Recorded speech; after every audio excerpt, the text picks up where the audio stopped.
Assalamu alaikum wa rahmatullah. Dear learners, how are you? I hope you are well. Alhamdulillah, I am also well. This is Abdul Bari. Welcome to my channel English Motivation 21. Today I would like to talk a most important topic. Today's topic, right form of verbs. Let's get started and enjoy today's class. আজকে আমরা right form verbs board question practice করব. Only two board questions. Dinajpur Board 2017 and Jashore Board 2017. এই কোশ্চেনটি question number 5 আর marks থাকবে 0.5 গুণ 10 equal 5 but what the examinees 2022 যারা 2022 সালে পরীক্ষার্থী তাদের জন্য কিন্তু কোশ্চেন নাম্বার 5 হচ্ছে না, কোশ্চেন নাম্বার 4 এ চলে আসবে। মার্কস থাকবে কিন্তু তাদের জন্য 0.5 গুণ 14 equal 7, মার্কস থাকবে 7, কোশ্চেন নাম্বার হবে 4। আচ্ছা বন্ধুরা, তোমাদেরকে আমি একটি প্রশ্ন করে ক্লাসটি শুরু করতে চাই। আচ্ছা বলো তো, যে রাইট ফর্ম ভার্বসকে যদি রপ্ত করতে চাই, ভালোভাবে পারতে চাই, তাহলে আমাকে কি কি বিষয় জানতে হবে? 5টি বিষয় তোমাদেরকে রপ্ত করতে হবে। First on tense, voice, number, person and conjugation of verbs. এই 5টি আইটেম যদি কোনো শিক্ষার্থী ভাই বোন সঠিকভাবে রপ্ত করতে পারে, তাহলে তাদের জন্য রাইট ফর্ম ভার্বসটা একেবারে ইজি হয়ে যাবে। আর ইনশাআল্লাহ আমি আমার ক্লাসে এই বিষয়গুলি পরিষ্কার করে দেব। তো চলো আমরা শুরু করি। একটি উদাহরণ দেখি আমরা। ইন দ্য লাস্ট অটাম, গত অটামে, autumn vacation, I dash get sufficient time. একটি বিষয় খেয়াল করা বন্ধুরা, এখানে লাস্ট মানে গত, তাহলে এটা কোন টেন্স হবে? পাস্ট ইনডিফিনিট টেন্স হবে। এবার দেখবো আমরা subject. In the last autumn vacation, আইটা এখানে সাবজেক্ট, এটা হচ্ছে third person, first person singular number. এখানে পারসন ফ্যাক্ট হচ্ছে না, যেহেতু এটা পাস্ট ইনডিফিনিট টেন্স, যার কারণে পারসনটি ফ্যাক্ট হচ্ছে না। তাহলে পাস্ট ইনডিফিনিট টেন্সে ভার্বের কোন ফর্ম হয়? সাবজেক্টের পরে ভার্বের পাস্ট ফর্ম হয়। তাহলে গেট হয়ে যাবে গট। গেটটা কি হয়ে যাচ্ছে? গট হয়ে যাচ্ছে এখানে। তাহলে উত্তরটি কি আসলো? In the last autumn vacation I got sufficient time. আমি পর্যাপ্ত সময় পেয়েছিলাম। তাহলে এটা দেখলাম টেন্স পাস্ট ইনডিফিনিট টেন্স, এর লাস্ট শব্দটি দেখে আমরা এটা বুঝতে পারলাম।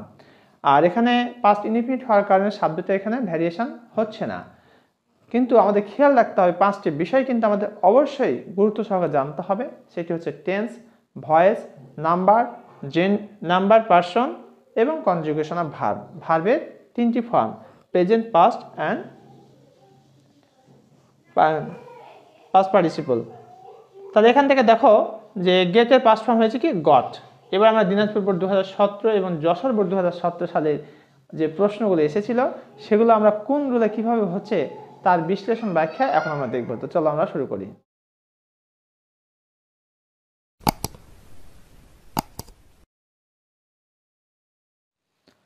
Right form of verbs, Dinajpur Board 2017. Read the text and fill in the gaps with the correct form of verbs as per subject and context. সঠিক ফর্মটি বসাতে হবে সাবজেক্ট ভার্ব এগ্রিমেন্টের উপর বেস করে। 0.5 গুণ 10 equal 5।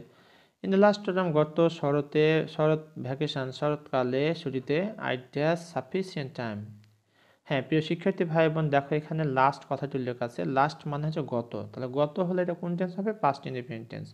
কোনো সেন্টেন্সে যদি তোমার থাকে লাস্ট, এগো, বিফোর, সিন্স, এই ধরনের কথা, স্টারডে, এগো, তাহলে সেই বাক্যটিকে আমাকে পাস্ট ইনডিফিনিট টেন্সে করতে হয়। তাহলে পাস্ট ইনডিফিনিট টেন্স মানে সাবজেক্টের পরে ভার্বের পাস্ট ফর্ম, এই কারণে গেটটা হয়ে গেল got. I got sufficient time. আর যেগুলো রেড কালার দিয়ে করা আছে সেগুলো হচ্ছে উত্তর। পরীক্ষা শুধু তোমাদের উত্তরটুকু লিখতে হবে। তো এখানে স্টার্টিংটা তোমার পাস্টে হয়েছে, অতএব প্রত্যাশা করতে পারো অধিকাংশ ভার্ব এখানে পাস্টে চলে যাবে, মানে ঘটনাগুলো অতীতের। So I dash up my mind to make a journey by train from Dhaka to Chittagong. তাই আমি আমার মনকে স্থির করলাম কি করব, ঢাকা থেকে চিটাগাং যাব ট্রেনে করে। তাহলে so I made up my mind to make a journey by train from Dhaka to Chattogram. I dash the station about half an hour before the departure of the train. আমি স্টেশনে আধা ঘন্টা পূর্বেই পৌঁছে গেলাম। তাহলে রিচের পাস্ট ফর্ম কী হয়ে যাবে? Reached. I reached the station, আমি স্টেশনে পৌঁছলাম। About half an hour before, আধা ঘন্টা পূর্বে। দ্য ডিপার্চার হচ্ছে প্রস্থান, ছেড়ে যাওয়ার সময়কে বলা হয় departure. Of the train, train ছাড়ার আধা ঘন্টা পূর্বে আমি সেখানে পৌঁছে গেলাম। It does then a very busy time. এখানে দেখো বন্ধুরা যে বিভার বলতে আমরা অ্যামিজ আর অজয়কে বুঝি, ইটটা থার্ড পারসন সিঙ্গুলার নাম্বার, এই কারণে কি হবে, ওয়াজ হবে। It was then a very busy time, এটা তখন খুব ব্যস্ত সময় ছিল। Rickshaws, motor cars and other vehicles, rickshaw, motor cars এবং অন্যান্য যানবাহন, dash to the station with passengers, এটা অতীত ঘটনা মিন করছে। এগুলো এসেছিল না আসতেছিল, যেহেতু ব্যস্ততা ছিল অর্থাৎ ওয়ার কামিং, যেহেতু পুলডাল এই কারণে ওয়ার হয়ে গেল। আর এটা পাস্টের যেহেতু ঘটনা সেহেতু পাস্টে করা হয়েছে, এটা পাস্ট কন্টিনিউসে করা হয়েছে, কারণ রিক্সা, মোটর কার এবং যানবাহনগুলো আসতেছিল। যখন আমি সেখানে গিয়ে আধা ঘন্টা আগে পৌঁছলাম, দেখলাম যে আসতেছিল, অথবা এসেছিল এমনটিও বলতে পারবো, আসতেছিল, কারণ সার্বক্ষণিক যাতায়াত করে তো। পুলিশ ওয়ার রানিং, রান থেকে রানিং, অর্থাৎ কুলিরা কিন্তু দৌড়াতে ছিল। আর বিহাইন্ড দেম, যারা ইতিমধ্যে ট্রেন জার্নি করেছো তারা কিন্তু এই প্যাসেজটি একেবারে তোমার লাইফের সাথে মিলিয়ে নিতে পারো। আচ্ছা দেখো, there dash shouts and rush of the passengers and the coolies, সেখানে একটা চিচামেচি দৌড়াদৌড়িগুলো ছিল। তাহলে দেয়ার ওয়ার, এখানে ওয়ারটা হবে না ওয়াজ হবে, বুঝবো কী করে আমরা, এই ভার্বের পরে যে অংশটি আছে, shouts and rush of the passengers and the coolies, এটা পুরো হওয়ার কারণে ভার্বটি প্লুরাল হবে। ডিয়ারটা ফোকাস করে পরে যেটা রয়েছে সেটাকে। Okay, the passengers dash in a queue before the ticket counter, এখানে যাত্রীরা কী করেছিল, প্যাসেঞ্জার যাত্রীরা ড্যাশ ইন এ কিউ সারিতে দাঁড়িয়েছিল before the ticket counter, ticket কাউন্টারের পূর্বে। তাহলে স্ট্যান্ডের পাস্ট ফর্ম স্টুড হয়ে গেল, কারণ এটা হচ্ছে অতীত ঘটনা। I also dash in the line, আমিও লাইনে দাঁড়িয়েছিলাম, স্ট্যান্ডের পাস্ট ফর্ম হয়ে গেল stood. I also stood in the line and dash a second class ticket, বাইয়ের পাস্ট ফর্ম হয়ে গেল bought। এতক্ষণ পর্যন্ত আমরা দিনাজপুর বোর্ড 2017 সালের প্রশ্নটি দেখেছি। এবার আমরা যশোর বোর্ড 2017 এর প্রশ্নটি এখন আমরা দেখব।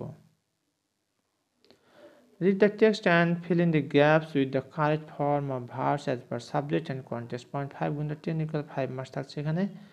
Most of the people who, অধিকাংশ জনগণ, who যারা, appear না had appeared most often and most glorious in the pages of history were not great conquerors and the generals and soldiers। একটা বিষয় খেয়াল করে বন্ধুরা, যদি এটা তুমি অতীতে নাও তাহলে এখানে appeared, had appeared করতে পারো এবং এখানে were হবে। যদি প্রেজেন্ট টেন্সে না তাহলে appear এবং are নিতে হবে। অর্থাৎ তুমি এখানে had appeared নিলে আর এখানে are নিলে তাহলে ভুল হয়ে যাবে, হয় দুটাই পাস্টে নাও না দুটাই প্রেজেন্টে নাও। কি বলতে, most of the people who had appear, যারা এসেছিল, most often and most glorious in the pages of history, ইতিহাসের পাতায়, ওয়ার গ্রেট কনকোয়ারার, তারা ছিল কি বেশ জয়ী, and generals and soldiers. Where is the people who really help অথবা হেল্প সিভিলাইজেশন ফরওয়ার্ড আর অফেন নেভার মেনশন, এখানে কিন্তু যদি এখানে পাস্টে না তাহলে এখানে হেল্প নিতে হবে, আর এখানে যদি প্রেজেন্টে না তাহলে এখানে হেল্প নিতে হবে, আর যদি পাস্টে নাও তাহলে এখানে হেল্প নিতে হবে। আর often never mention at all, আর এখানে মেনশন ঠিকই থাকতে হবে।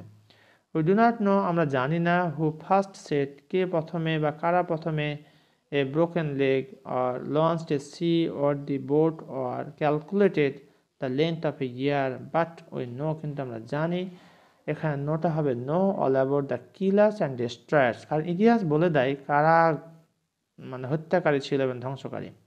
People think a great deal of them so much so that one of the highest pillars in great cities of the world you would find figures of a conqueror or a general or a soldier, and I think that most people believe, অধিকাংশ মানুষ বিশ্বাস করে, that the greatest countries are those that have beaten, এখানে বিটটা হয়ে গেল have beaten, অর্থাৎ perfect tense, in the battle the greatest number of countries and rule over them as conquerors। এতক্ষণ পর্যন্ত আমরা যশোর বোর্ড 2017 দেখলাম, অর্থাৎ এই মুহূর্তে আমরা দুটি বোর্ডের এই বিষয় নিয়ে প্র্যাকটিস করলাম। একটি হচ্ছে তোমার দিনাজপুর বোর্ড 2017, আরেকটি হচ্ছে যশোর বোর্ড 2017। আশা করছি তোমাদের অনেকটা হেল্পফুল হবে, এবং একবার না পারলে বারবার দেখো, বারবার চর্চা করো, শুনো, ইনশাআল্লাহ তোমার এটা পরিষ্কার হয়ে যাবে। তারপরে যদি কোনো প্রবলেম থেকে থাকে তাহলে কমেন্ট করে জানিয়ে দাও কোথায় প্রবলেম হয়েছে বা কী সমস্যা ফেস করছো, ইনশাআল্লাহ আমি চেষ্টা করব তোমাদের কমেন্টের উত্তর দেওয়ার। সবশেষে তোমাদের বিন্দু রিকোয়েস্ট, যারা এখনও চ্যানেলটি সাবস্ক্রাইব করো নাই, please subscribe my channel and press the bell icon button. আর লাইক কমেন্ট করতে ভুলো না, কারণ তোমাদের একটি লাইক এবং কমেন্ট আমাকে অনেক অনেক বেশি অনুপ্রাণিত করে। আর তোমরা যতই বেশি লাইক কমেন্ট করবে বা ডিসলাইক, অর্থাৎ তোমার ভালো না লাগলে ডিসলাইক করবে, সেটাও তোমার অধিকার। এগুলো করলে কি হয়, আমার ভিতরে একটা অনুপ্রেরণা যোগায় যে হ্যাঁ আমার দর্শকরা দেখেছেন এবং আমাকে এই রকমের ভিডিও তৈরি করতে বলা হয়েছে। তো ওকে বন্ধুরা, আশা করছি পরবর্তী ভিডিওতে তোমাদের সাথেই পাবো। সেটা সুস্থ থাকো, ভালো থাকো। আসসালামু আলাইকুম ওয়া রাহমাতুল্লাহ।